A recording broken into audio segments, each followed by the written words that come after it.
Welcome to Terror in Tandem, a podcast about finding entertainment in the macabre. Hosted by the knowledgeable and lovable Laura and Richard Mathiasen. Each episode we discuss the horror genre, from books to film to TV and beyond. Sometimes even from the beyond. You can find us online at terrorintandem.com. You can find our episodes on YouTube at Terror in Tandem or on Instagram. Yeah, that's right, at Terror in Tandem. We're keeping that brand consistent. Yeah, that's it. Yeah, we needed to take a little break because of illness. We did this last year in July too. It's just something about July, folks. Illness this year.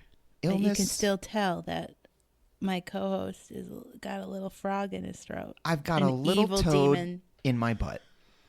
But we're feeling much better, folks. And, you know, honestly, July was a little slow in terms of horror output. But August, oh, shit. It's okay. August is a weird month for movie releases, but hard disagree. This month is bringing some real interesting well, projects. I guess we'll let our listeners be the judge of what we have to offer. I guess we'll wait for our listeners to decide that I'm... Oh, no need to wait. The phones are absolutely exploding. Yeah. This is unprecedented, ladies and gentlemen. So it's only because of outrage. You don't know they're calling to agree with you. We are... Yeah, I like to do those TikTok videos where I just, I eat something on camera and talk about people and just make, rage bait. That's a thing. What? Just get off. Come on. I'm too You're online. so weird. I'm way too online. So, weird. Let's do a check-in. Weird is good. Oh, our phone operator is here. Goodness. Finally. I mean, I know you're in the union, but you still have to... we just renegotiated your goddamn contract. This is our monthly recommendation, so we're going to be recommending August horror. We're heading into What's coming in August? I'm excited. Well, I just want to do a little quick check-in. I am currently reading Little Heaven by Nick Cutter. Nick Cutter is an author I've gotten into in the last year, and I really enjoy his work. But this, really not at all what I was expecting. It's completely different than... I mean, I read the description in the jacket, and then the book itself is much weirder, and that's a compliment. So I'm really enjoying that. Yeah, I'm catching up on all of my summer thrillers. Summer thrillers. Yeah. And some recommendations I've been reading and some non-recommendations We're talking have been recommended to me. We're talking your Riley's Sager, your essays Cosby, the one we don't like. And just doing my thing. Yeah. Also, rest in Prince of Darkness, Ozzy. We will miss you, man. Yeah, that funeral looked so sad. Yeah, I mean, Ozzy Osbourne legit, along with Robert Plant, was probably one of the first heavy metal vocalists that I ever opened my ears to and changed my life forever. So, Thank you. if you eat that cookie that falls on the floor because of 5-second rule, I think it's okay. I mean, he bit many rodents. Sure. And lived. Yeah. So. Yeah. I mean, the people don't talk about this a lot, but he did start COVID by biting bats. No, he didn't. Yeah, everyone knows it. But we forgive you, Ozzy, and we miss you and shit, man. Gosh, what a legacy. Anyway, let's talk about our August horror recommendations. Oh, I'm excited about this. Can I go first? Yeah. I'm going to start. Yes. Jeez. Okay. I mean, I don't have to. Everybody just hit that forward button 45 minutes, and then you'll get to my first one. Neat. So I'm going to start with a little bit of a outside pick here, and it's coming out August 8th from director Stuart Ortiz. I'm talking Strange Harvest. I'm extremely interested in this. It debuted at Fantastic Fest this year. It's gotten a lot of great buzz. Now, Stuart Ortiz, I think this is his first solo directing project because he's directed projects with Colin Minihan under the duo Vicious Brothers. They did Grave Encounters, which is actually pretty good. It's one of those movies where, looking at the cover, you just kind of... I had low expectations, and I found it to be pretty decent. So anyway, Strange Harvest is it's another found footage, but it is more a mockumentary style. So security footage, interviews. It's a fake true crime documentary about a killer called Mr. Shiny. And Mr. Shiny was very, very busy and then disappeared for 20 years, and now he's back in a big way. So there are two detectives that are on the case. It's sort of mixed with, like footage and then interviews with witnesses and the detectives and all that stuff. So it's like a true crime documentary, but the twist is that there is something much deeper beyond this killer.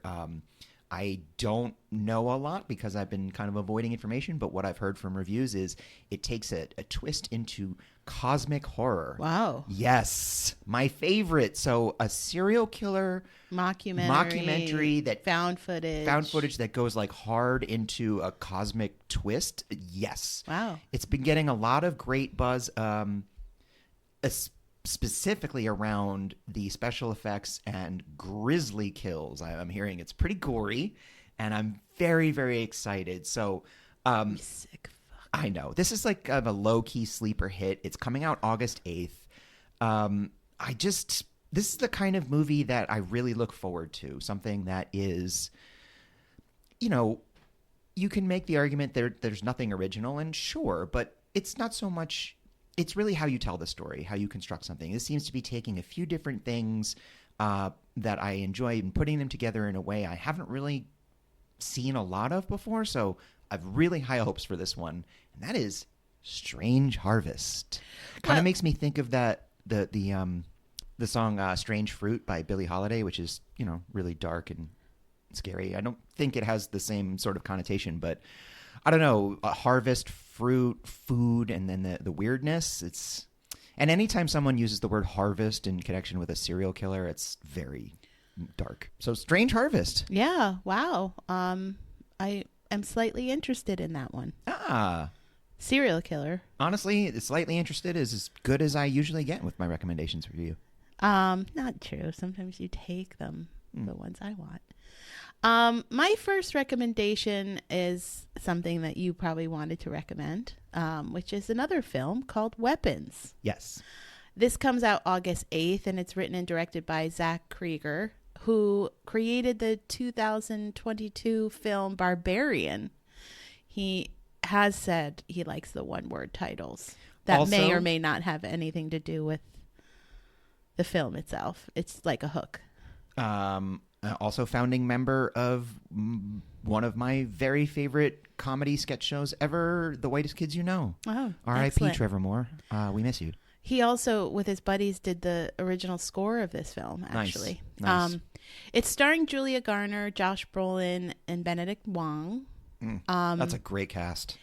And what we know about this film, this is the kind of film that you need to go see and not read anything about because it's going to be spoiled.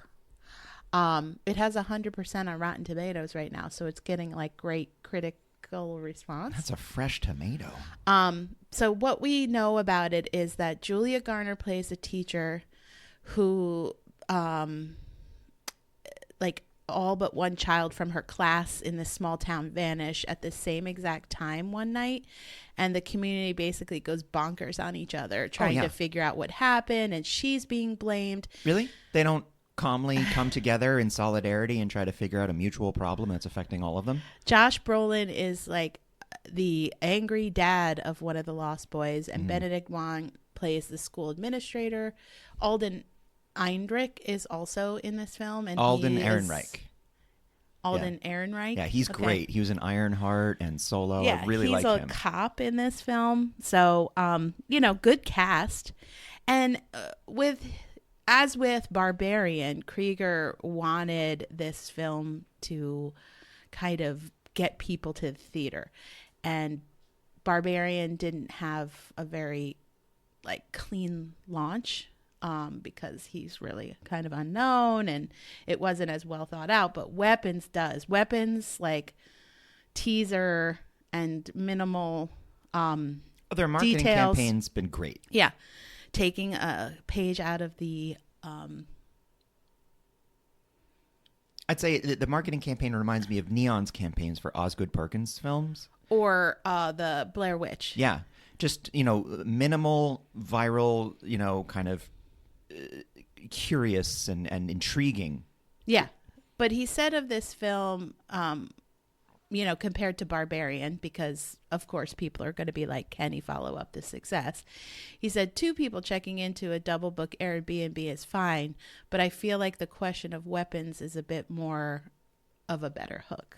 So, I mean, it's a great hook. Which is like, why? What happened? It's one of those things that like you really need to pay it off when you set it up like this. And Yeah. I guess they really did. I mean, he did with Barbarian. Yeah, so, for sure. That was a lot of fun. and went bonkers in a good way. So I'm excited to see this. Comes out August 8th. Again, it looks really good casting. And so far, I mean, the visuals look great. Oh, that's awesome. I'm really, really looking forward to this one. Yeah. This year it had the sophomore films of the Philip Howe brothers and Zach Cregger's, and like their debuts, Barbarian and Talk to Me, were so fantastic, and it's just awesome. Yeah. It's a good year for follow-ups. Absolutely. No sophomore slump for those. Anyway, my next recommendation, we're slowing things down a little quieter. We're going with the 5th and final installment of the surprisingly good Hell House LLC franchise. This a lot is of L's. Hell House LLC Lineage. Lots of L's. Yes. It's doesn't exactly roll off the tongue. I never liked the LLC part of the titles anyway. It's dumb. And the Hell House is sort of a ripoff of Richard Matheson's book. But Not to be confused with. what I mean to say Richard is Matheson's this book. is coming out August 20th in theaters from director Stephen Cognetti, who, I got to give it up. This man has directed and written and kept control over all 5 films in his franchise, which is something that is extremely rare. I mean, Don Coscarelli kind of did that with Phantasm. He did them all except for the last one, Ravager. Sam Raimi with Evil Dead until the recent ones. I heard that the mortgage on Hell House is really expensive. Yeah, it's murder. But it's a found footage series. The first one was excellent. I really enjoyed it. A slow burn and very scary movie with some real memorable clowns. 2 and 3 were not as good, and then out of nowhere 4 was amazing. So I'm really looking forward to this, and I always like it when a creator wraps up their own project on their own terms. It doesn't seem like this is being rushed or forced. This is the way he wants to do this. And also, it's time to move on. So the 5th and final film, this one, unlike the other 4, is not found footage. Director Stephen Cognetti said, when he was developing this, it just got too big, couldn't be told in that format. It's the first one in the series. I'm all for it. Yeah. If it fits the story you're trying to tell, do it.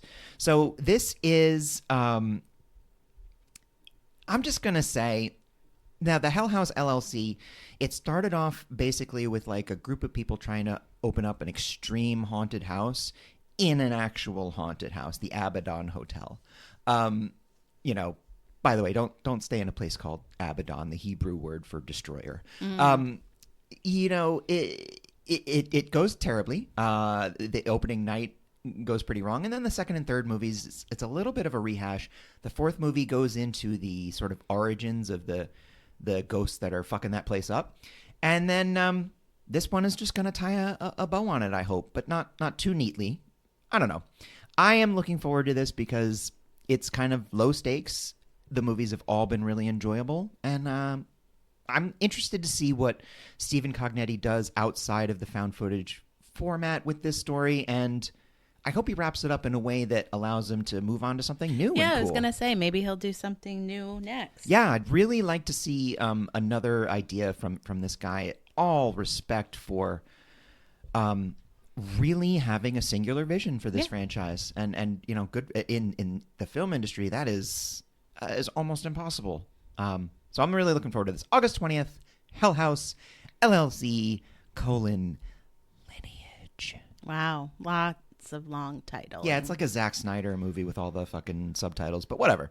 Yeah. So Let's why don't take we? a break. I we. You back. go. Fine.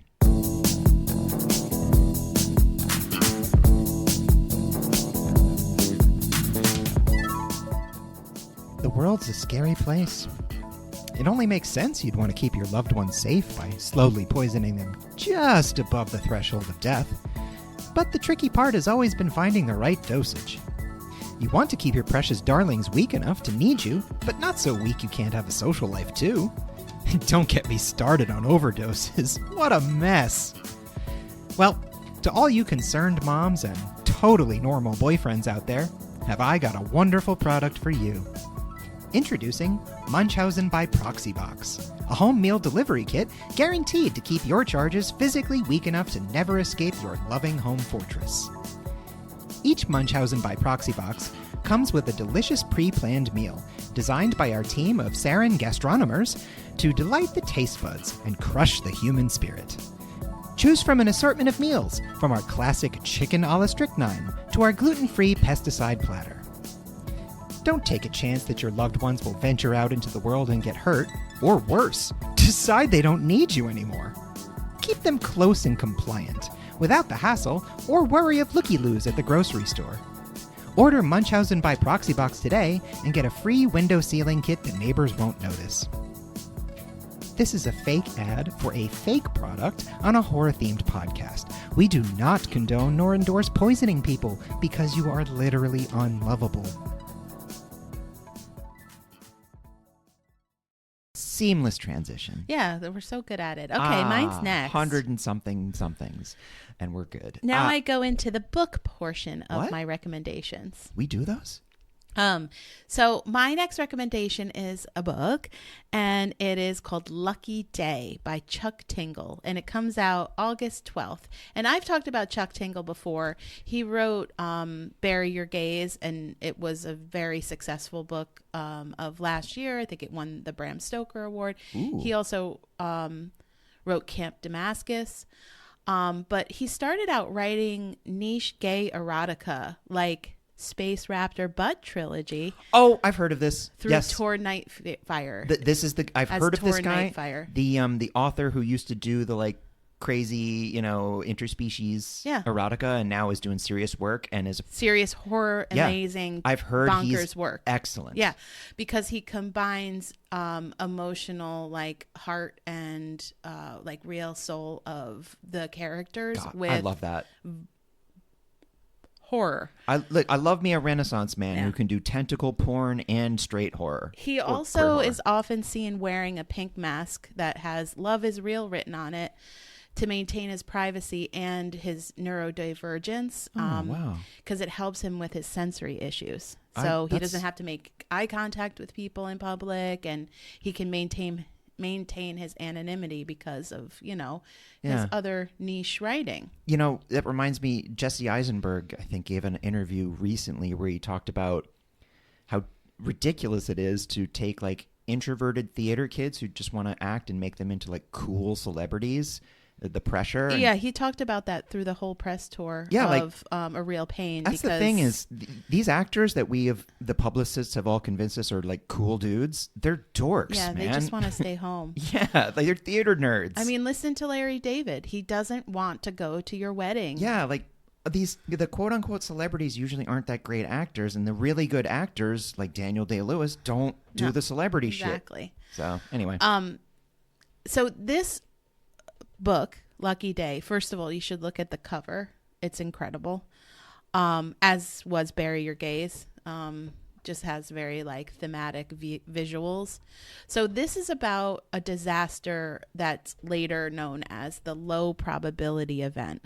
And 8 million people were killed in a single day, each a bizarre, improbable way, in a bizarre and improbable way.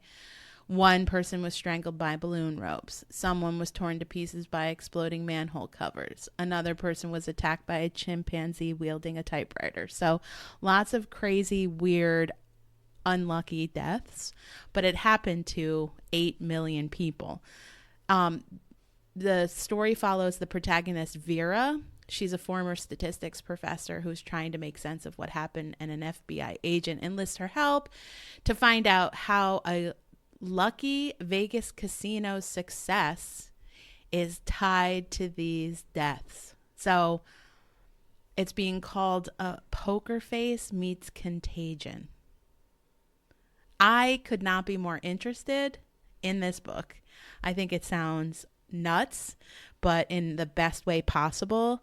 I also think that having something be a centralized source of all of this chaos happening, like, do you step into the casino and you are then lucky, but if you step out of the casino you're not lucky? Like, is it people that have been in the casino, or is the casino trading on lives? Who knows? Guaranteed 100% reading this fucking book. Yeah, I know. Did you look at the cover? I looked at the cover, and then while you were speaking, a thing happened in real time. I became a huge fan of Chuck Tingle. Chuck Tingle, an author I've never read before.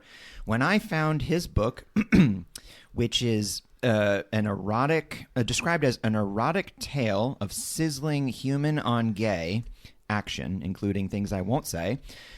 Now, the title of the book is Conservative, Pounded by the Realization that the protest music he grew up on does not actually support his current hateful ideology. Ho-ho!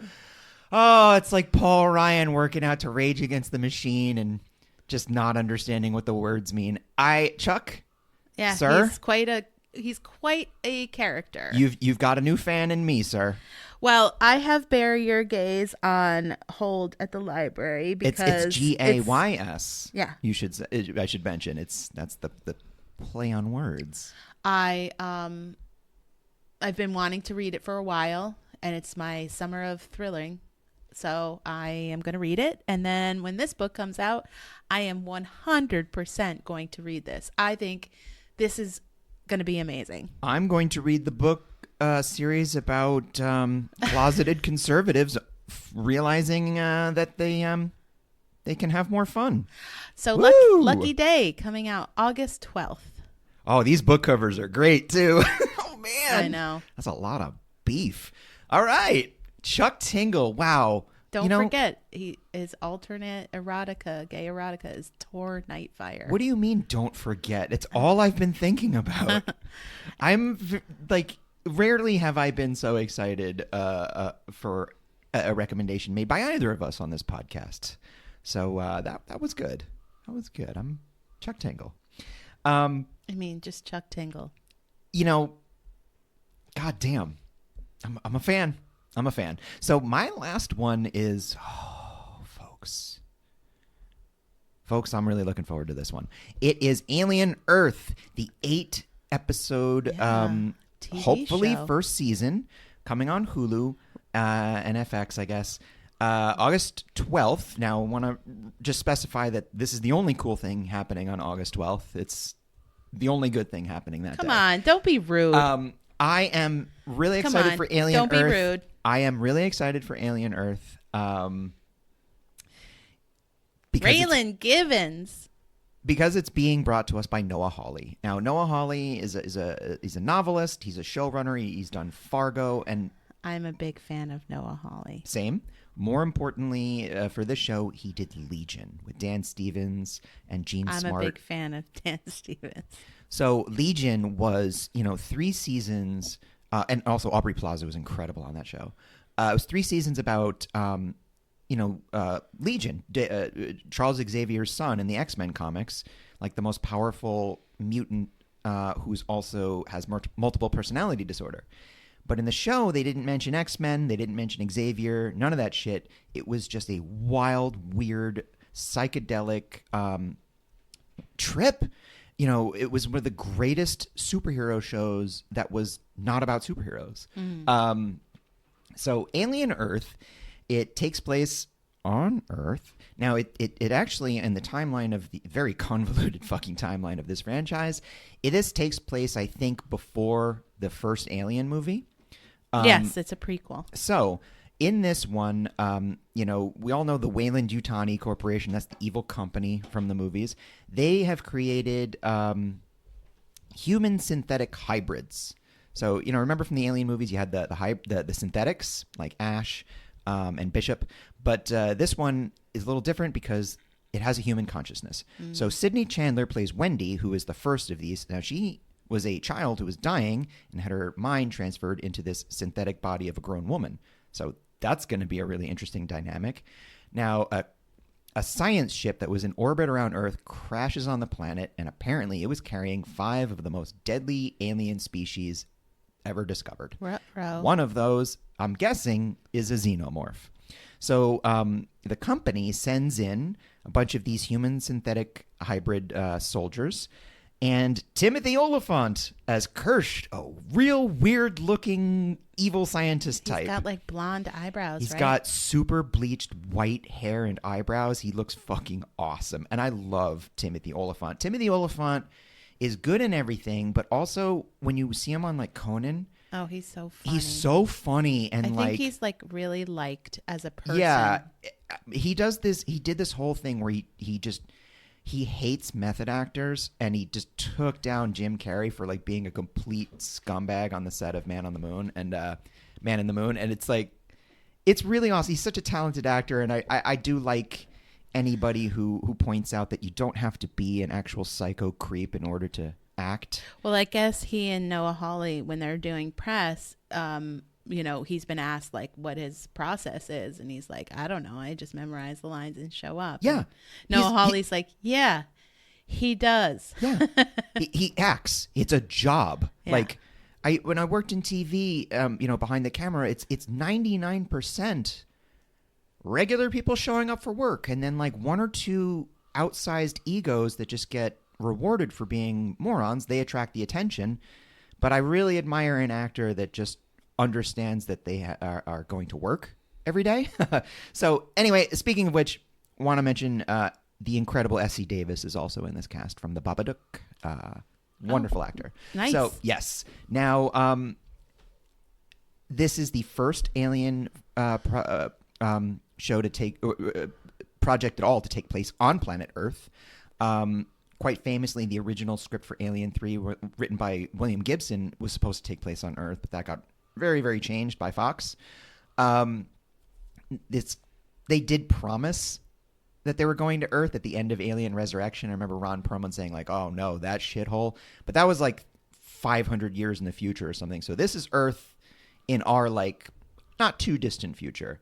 Nice. Noah Hawley He's great. he knows how to make a tight, very strange, cerebral show that rewards, a sentient viewer. I am really, really looking forward to this. And I don't know if I've seen Noah Hawley do like straight up horror before. So give us all you got, man. And here's hoping that this runs for a couple of seasons, because he has said he's got a whole plan for it. And just give Noah Hawley money to do things. Let's just do it.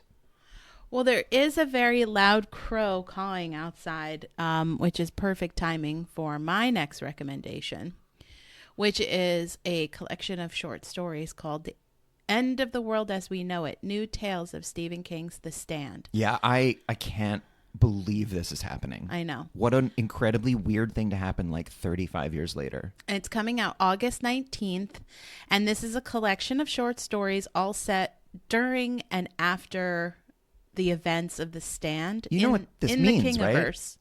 I'm going to have to fucking reread The Stand. Well, I've never read it. And I haven't read it since I was maybe 19 or 18. The Stand was published in 1978 and is considered a masterpiece of apocalyptic fiction. And so this short story anthology, features stories by C. Robert Cargill, S.A. Cosby, Josh Mallerman, Paul Tremblay, Katarina Ward, and about a dozen other writers. Jesus Christ. I should mention C. Robert Cargill is a screenwriter who he wrote The Black Phone. He works with Scott Derrickson a lot. Did like Doctor Strange.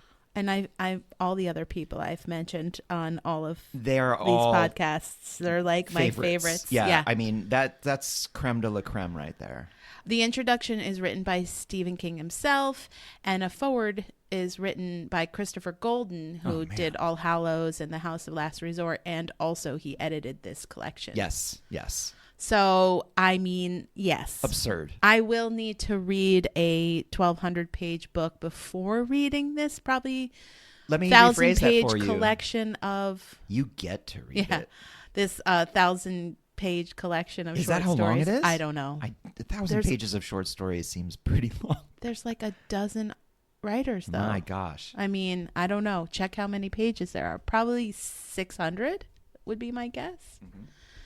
It's an anthology, so I would assume it's large. Yeah, it's definitely something you know. No, I thought you were looking it up. It's 800 pages, folks. Yeah. So 2,000 pages worth of reading is on my horizon, but I can do it. That's what fall and winter is for. Oh gosh, folks, we have also got Poppy Z. Bright, I couldn't name all of Joe them. Lansdale, Tananarive Dew. Oh my God, this is gonna fucking rule. Alma Katsu.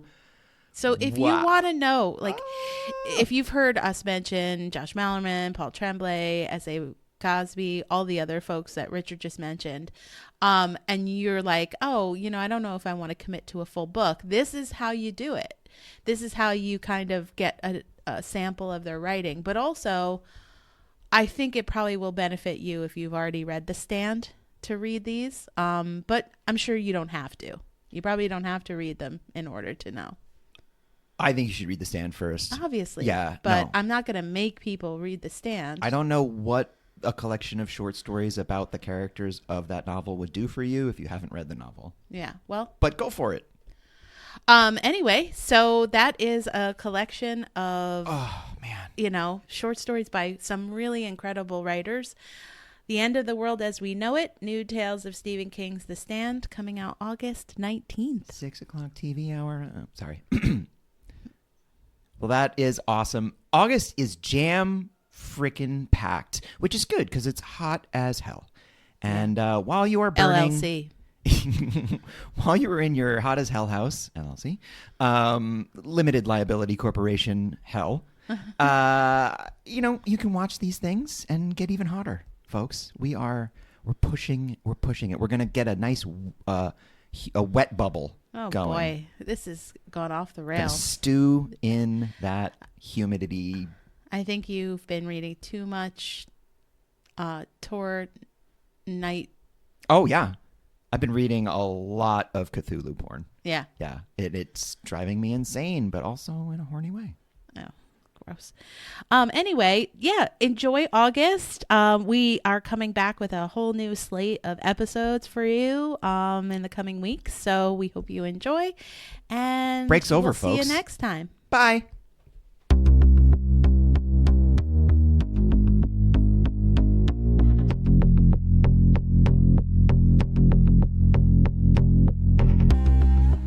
Terror in Tandem is written, produced, and recorded by Laura and Richard Mathiasen, and edited and mixed by Richard Mathiasen.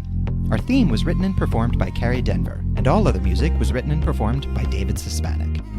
All opinions expressed on this podcast are our own and should be taken as such. Thanks for listening, and please remember to give us a like, a review, and subscribe wherever you get your podcasts. See you next time. We're standing right behind you.